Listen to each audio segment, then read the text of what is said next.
Lepo pozdravljeni, danes je med nami družina Bizant, pa najprej prosimo Svetega Duha, da bo med nami. V imenu Očeta in Sina in Svetega Duha. Amen. Pridi, Sveti Duh, pridi, Sveti Duh, pridi, prebivaj, meni Sveti Duh, pridi, Sveti Duh, pridi, Sveti Duh, pridi in prebivaj, meni Sveti Duh. Pošli svojega duha in prerojeni bomo. In prenovil boš obličje zemlje. Molimo. Bog naš Oče, Sveti Duh nas razsvetljuje in uči, naj nam pomaga, da bomo v življenju spoznali, kaj je prav in vse radi sprejemali njegove spodbude po Kristusu našem Gospodu. Amen. Še prosimo Jezusa, da očisti naše duše, naj ven vzame vse, kar ni dobro, da bo prostor za Božjo besedo. Moj Bog, žal mi je, da sem grešil in žalil tebe, ki si moj najboljši Oče. Trdno sklenem, da se bom poboljšal, pomagaj mi s svojo milostjo. Amen. Zdrava Marija, milosti polna, Gospod je s teboj, blagoslovljena si med ženami in blagoslovljen je sad tvojega telesa, Jezus. Sveta Marija, Mati Božja, prosi za nas grešnike, zdaj in v naši smrtni uri. Amen. Slava Očetu in Sinu in Svetemu Duhu, Kakor je bilo v začetku, tako zdaj in vselej in vekomaj. Amen. Božja pomoč ostani vedno pri nas. Amen. Amen. Zdaj bomo prebrali zgodbo o zakladu na njivi, o zakladu in o biseru. Pozorno poslušajmo. Odkritje zaklada. Neki mož je začel Jezus in vsi so prisluhnili.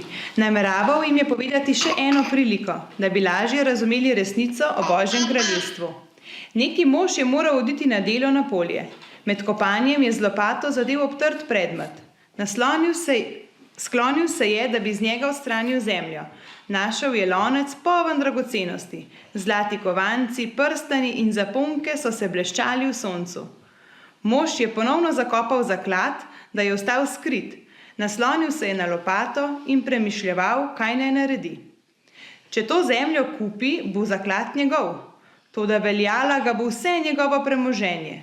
Šel je in prodal vse svoje pohištvo ter ostalo imetje, samo da bo tista njiva njegova. Prav je storil, zaklad je sedaj njegov. Komaj je Jezus končal, že je eden izmed otrok v množici zaklical: "Povej nam še kakšno priliko, prosim." Jezus se je nasmehnil in ponovno začel. Živel je trgovec, ki je trgoval z lepimi biseri. Ob tržnih dnevih je odhajal v bližnja in oddaljena pristanišča in je iskal bisere, da bi izpopolnil svojo zbirko. Nekega dne je zagledal tako velik in lep biser, da mu je kar sapo zaprlo. Takega ni še nikoli videl. Prosil je, da bi ga smel pogledati, in ko ga je držal v dlani, je odkril, da je našel biser brez najmanjše napake. Ko pa je vprašal za ceno, je ugotovil, da ga kljub vsemu svojemu bogastvu ne more kupiti. Na vsak način ga je hotel kupiti. Moral se je ločiti od vseh svojih biserov, ki jih je nekoč nadvse cenil. Samo tako je lahko ta nepredstavljivi biser postal njegova last. Nekaterim Jezusovim poslušalcem je zdaj postala še bolj jasna resnica o Božjem kraljestvu, kjer vlada Jezus. Odločitev za Jezusa pomeni odločitev za največjo dragocenost. Ja, o čem je mamica brala? O zakladu in o biseru. Zelo dobro. Zdaj poslušajmo, bo Ati prebral, kaj pa je Jezus sam rekel o teh stvarih, kako je on povedal to zgodbo. Iz Evangelija po Mateju.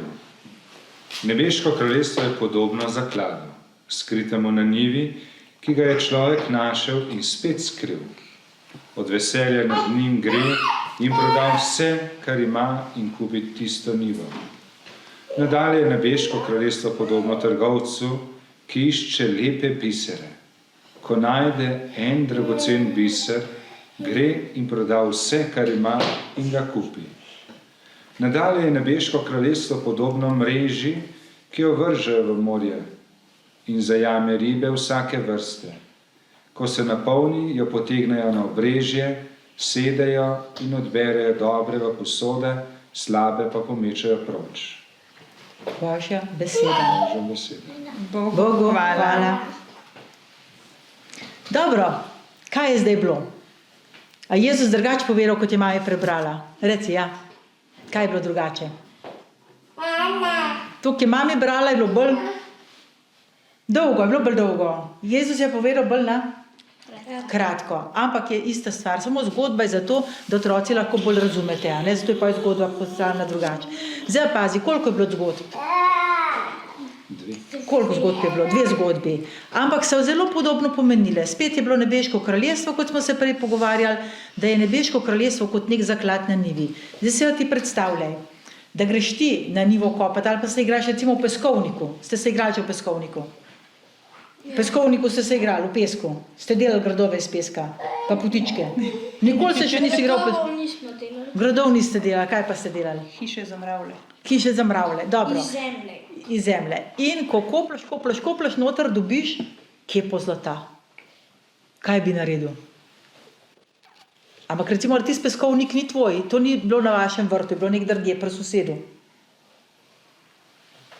A bi ukradil? Ukrasti se ne sme. Kaj pa bi naredil? Ta mož je kaj naredil? Vse je prodal. Čisto vse je prodal, da je lahko kupil tisto njivo in sploh ni povedal, je bil čisto tiho. A je on v bistvu goljufal? Ker če bi lastnik vedel, da je na njivi zakopan zaklad, a bi prodal njivo? Ne. Tako eni ne vejo, kakšen zaklad je sveta Maša, kakšen zaklad je, če si veren, kakšen zaklad. Če pa veš, kakšen zaklad je, boš pa vse drugo pustil, pa boš tisto naredil. Sestra Rebeka je tudi tako goljufala. Veš, ko sem bila tako velika kot vaša Vesna, sem odkrila, kako velik zaklad je Maša.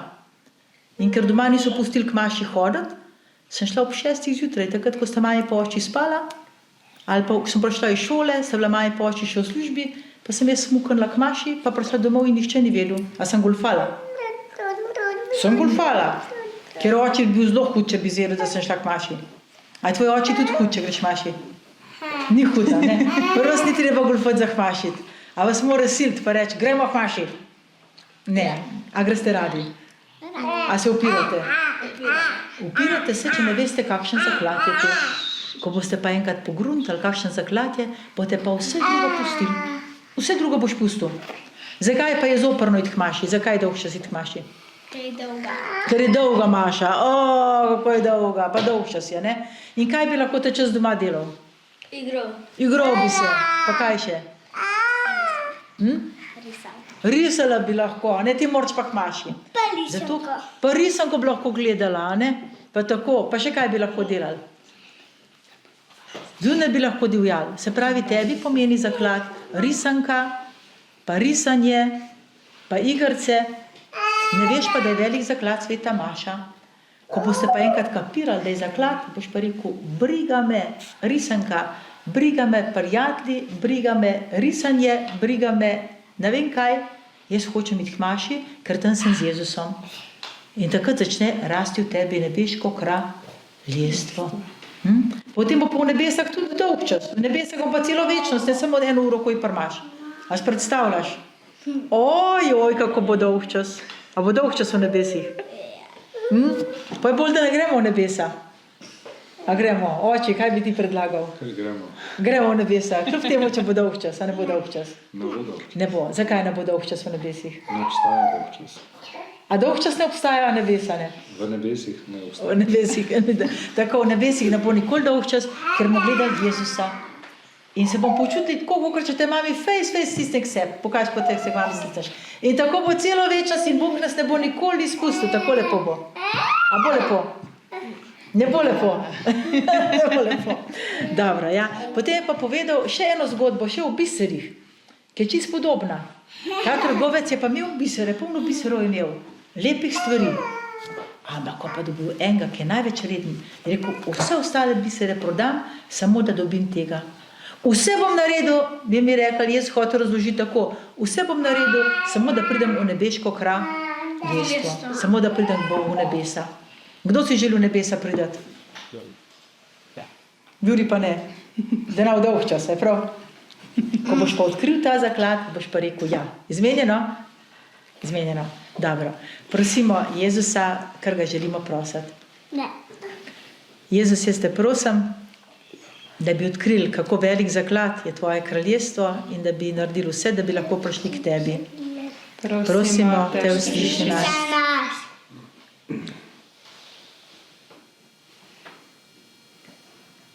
Jezus, prosim te, da bi bili verni. Prosimo te, usliši nas. Bog, prosimo te, da bi otroci radi hodili k maši. Prosimo te, usliši nas. Gospod, prosim te, da bi vedno čutili veselje do molitve in zakramentov. Prosimo te, usliši nas.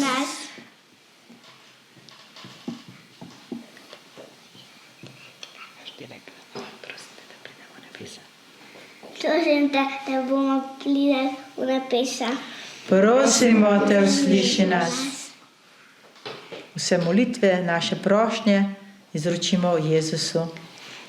Oče naš, ki si v nebesih, posvečeno bodi tvoje ime, pridi k nam tvoje kraljestvo, zgodi se tvoja volja, kakor v nebesih, tako na zemlji.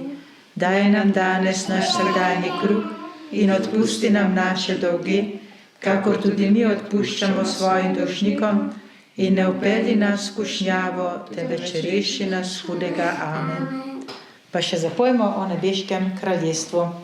3. in 4. kitico. Na glas. Kje listek?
Slava Očetu in Sinu in Svetemu Duhu, Kakor je bilo v začetku, tako zdaj in vselej in vekomaj. Amen. Gospod nas blagoslovi, nas varuj vsega hudega in nas privedi v večno življenje.